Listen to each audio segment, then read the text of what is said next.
ایک مسئلہ آپ کی خدمت میں عرض ہوگا خمس کے سلسلے میں، پودوں کے سلسلے میں، درختوں کے سلسلے میں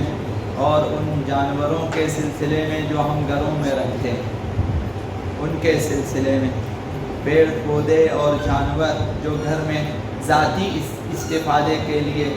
رکھے جاتے ہیں یا کسی اور جگہ اگا لیتے ہیں یا رکھتے ہیں ذاتی استفادے کے لیے، مثلا الگ سے باڑے وغیرہ بنا کے رکھ لیتے ہیں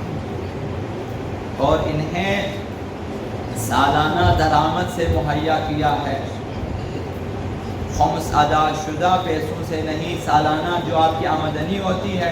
اسی میں سے آپ پودے خریدے ہیں، لگا دیے ہیں، جانور خریدے ہیں، مثلا بکری رکھ لیتے ہیں بعض لوگ، مثلا دبے رکھ لیتے ہیں بعض لوگ، مرغیاں رکھ لیتے ہیں ذاتی استفادے کے لیے۔ انفرادی طور پر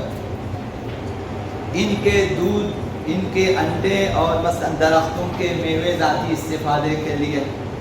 جو مہیا کرتے ہیں، یا مثلا زینت کے پیڑ پودے جو لگاتے ہیں گھروں میں زینت کے لیے لگاتے ہیں،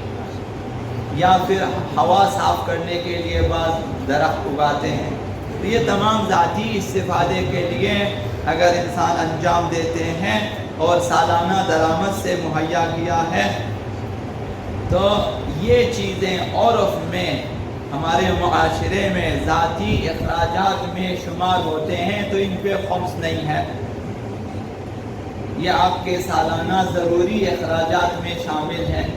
آپ کو کچھ پیڑ پودے چاہیے، کچھ جانور آپ کو چاہیے، کچھ سبزی آپ کو چاہیے مثلا گھر میں، مثلا یا سائے کے لیے کچھ درخت چاہیے، جو آپ کے سالانہ اخراجات میں شمار ہوتے ہیں ان کا پھر خمس نہیں ہے، اگرچہ ان کی قیمت بڑھتی جائے، کیونکہ اس سال ایک پودے کی قیمت اور ہوتی ہے، اگلے سال اس کی قیمت اور ہوتی ہے، اسی طرح جانور بھی مثلا ان کی قیمت بڑھتے جائیں، لیکن چونکہ آپ کے سالانہ معونہ زندگی میں شامل ہے اس لیے ان پہ خمس نہیں ہے۔ اگر یہ مذکورہ شرائط نہ ہو، مثلا تجارت کے لیے، انڈے بیچنے کے لیے وغیرہ وغیرہ کے ذاتی استفادے کے لیے نہ ہو،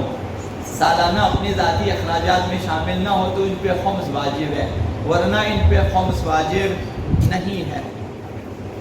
یہ جو خمس ہے یا زکوٰۃ ہے یہ اقتصادی واجبات میں سے ہے، مالی واجبات میں، اس کی ادائیگی سے معاشرے کے ثروت مند طبقہ اور نادار طبقے میں دوستی پیدا ہوتی ہے، سرمایہ دار طبقہ خمس زکوٰۃ ادا کرتے ہیں اور اس طرح غریبوں کی مدد ہوتی ہے، معاشرے کے فقراء کی مدد ہوتی ہے، تو ان کے درمیان دوستی ہوتی ہے اور نفرتیں کم ہو جاتی ہیں۔ اگر ایک طبقہ تمام تر وسائل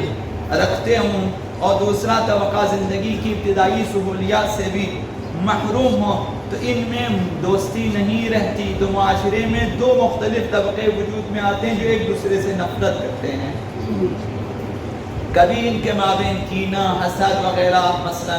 یہ چیزیں طبیعی ہیں۔ جب ایک ہمسائے میں امیر شخص رہتا ہے اور ساتھ میں غریب شخص ہے اور ہمسایہ اس کی دیکھ بھال بالکل نہیں کرتا تو غریب آدمی کے دل میں اس کی نسبت کینہ، دشمنی، نفرت پیدا ہو جاتی ہے، طبیعی طور پر پیدا ہو جاتا ہے، اگرچہ نہیں کرنا چاہیے، ہو جاتا ہے۔ اگر وہی امیر آدمی وقتاً فوقتاً اس کی مدد کرتا ہے تو ان میں دوستی پیدا ہوتی ہے اور محبتیں پیدا ہو جاتی ہیں، تو انہیں یہ احساس ہوتا ہے کہ یہ جو ہمارے ساتھ امیر طبقہ ہے یہ ہمارا خیال رکھتے ہیں، انہیں ہماری فکر ہے، یہ لوگ کماتے ہیں، جمع کرتے ہیں، پھر ہمارے اوپر بھی خرچتے ہیں، تو اس طرح سے خداوند متعال نے جو فرمایا بعضهم اولیاء بعض، مومنین آپس میں ایک دوسرے کے دوست ہیں، تو یہ چیز پیدا ہو جاتی ہے معاشرے میں، امیر طبقہ اور غریب طبقے میں دوستی پیدا ہو جاتی ہے اور ایک دوسرے کے سرنوشت میں دونوں شریک ہو جاتے ہیں۔